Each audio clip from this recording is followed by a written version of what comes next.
Hello. Today we are going to be tying my version of a hare's ear nymph. So you can see we have a new vise, better camera, better everything so far. So I'm grabbing a 2.4mm brass bead, colored black, and a size 16 hook.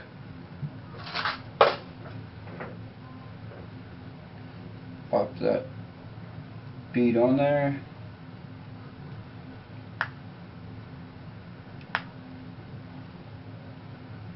After a second of fumbling with it. Alright, it's on there.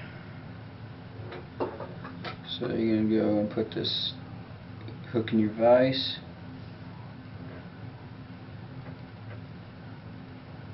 Make sure it's secured. Alright, so I like to take, I tie with nylon thread, it doesn't really matter. I'm going to take some black uni nylon,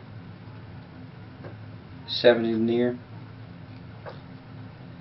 Start right behind the head bead. You can put some lead-free wire if you'd like to. Weigh it down a little bit, depends on where you're fishing really. Then next I'm going to take my hare's mask. I like to take hair off of right here in the middle. Right in there. Darker hair with light tips. Works pretty well.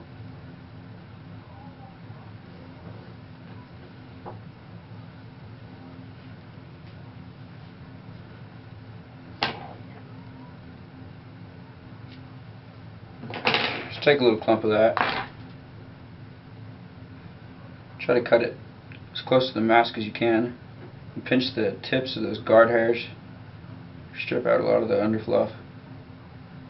Keeps your body thinner.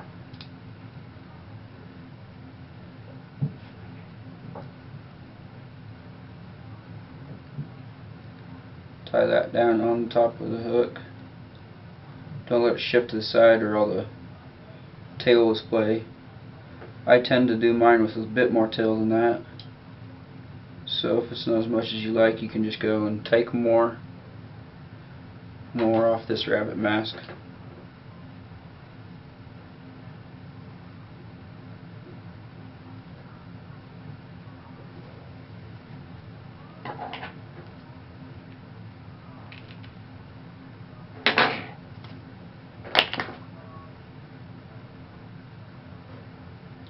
Take out more of the underfur. And if you mix your own dubbing, you'll find that whenever you're stripping out that underfur, sometimes it's nice to keep. You can throw it in have a little container by your on your bench or something, or your little pile. Make a little pile of it. You can throw it in next time you're making a batch of hare's ear colored dubbing. Works really well, helps it stick to the thread better. So we'll tie that in, back to the base. I'm going to take some brassy size copper UTC ultra wire. Take a little, I don't know, 3-4 inch segment of it. Cut that off.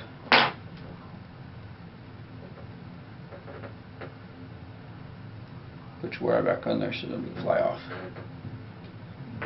You can do these in an array of colors. I've had some that are black that do really well with you can do a lighter head bead, or I tend to like to have something a little bit flashy or a little bit shinier or brighter colored.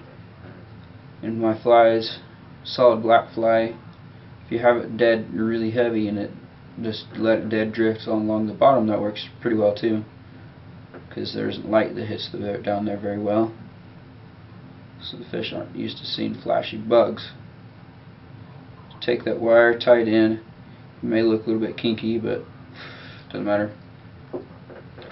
Then we're going to take, I mix my own dubbing, so I'm going to take it darker hare's ear. It's down in the box, so I'm going to take the very end of my whip finisher and pull some out.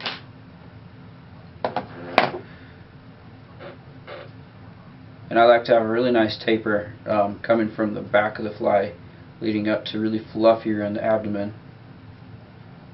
With this little noodle. I like to do my dubbing in small amounts.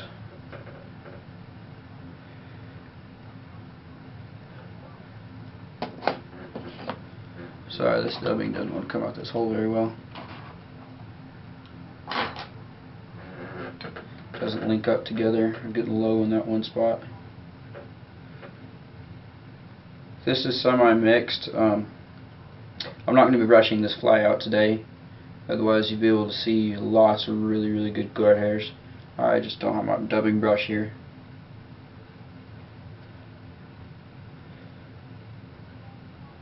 Made the mistake of forgetting to throw it in the box.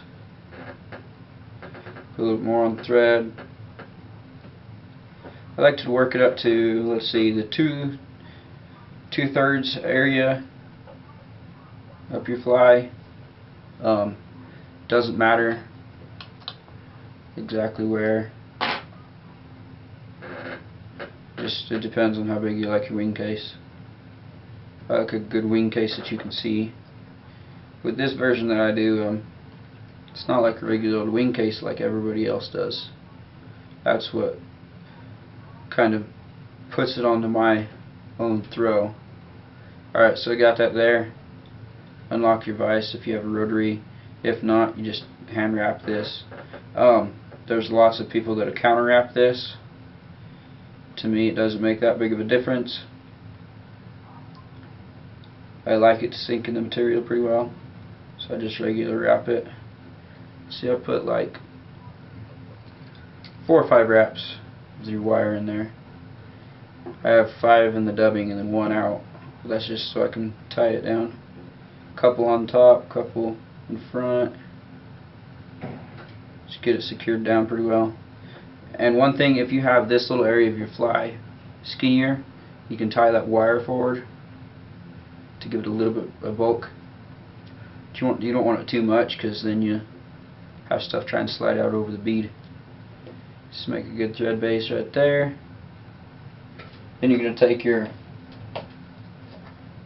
copper Flashabou. Really good material. You're going to separate, let's see how many strands is this, 5 strands, 5, 6, 4, tie a lot of mine with 4 strands to 6 strands. The more you tie in, the bigger your wing, the wider your wing case is going to be.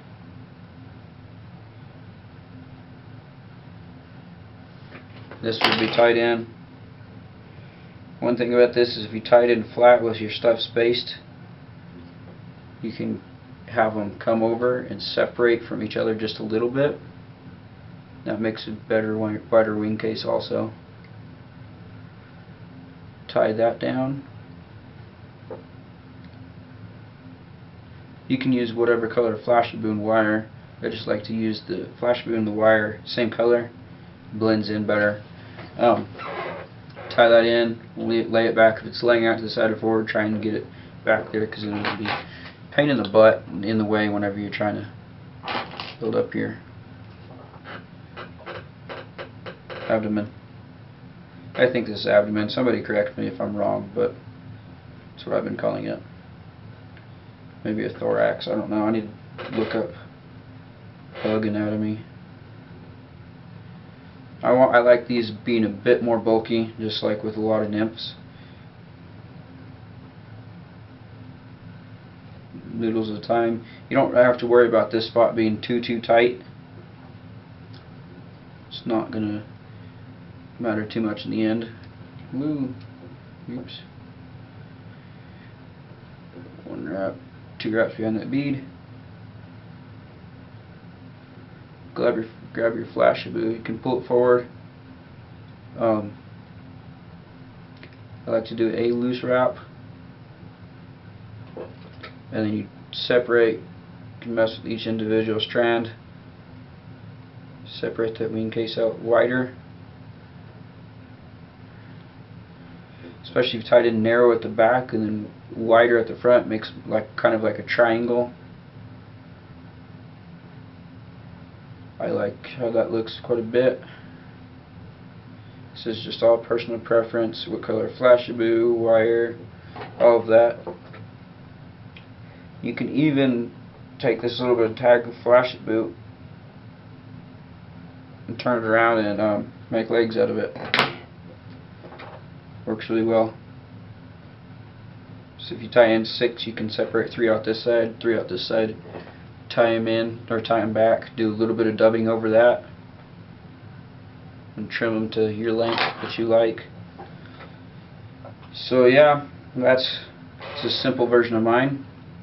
You can take a needle or something. I like to do more bigger whip finish than a lot of people.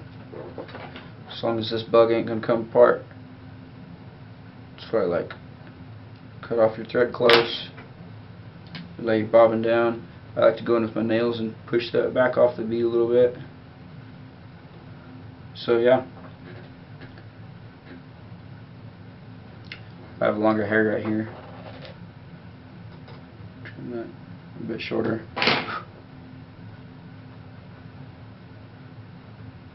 You can pick out this abdomen. I like to tie it in loose because it comes out. You practically have legs just with that little bit. I don't have all the tools. There, can pop that out. Voila. Really good little nymph. This one's lighter, so it'll go higher up in the column. Pretty high up in the water column. It depends on how much weight you put on there. It's a good little nymph. I use them, catch fish. A little bit different than the usual ones you see. Dubbing I have in there has a little bit of sparkle to it. So with that wire, the bead has a little bit of it, but not too much. The wing case, wire, a little bit of sparkle in the dubbing. That's good. If you wanted to, if you're gonna fish them light like this, take a dubbing that has a little bit more flash, because closer to the outer surface, the more sun hits them. So that's this fly. Thank you. Don't forget to subscribe.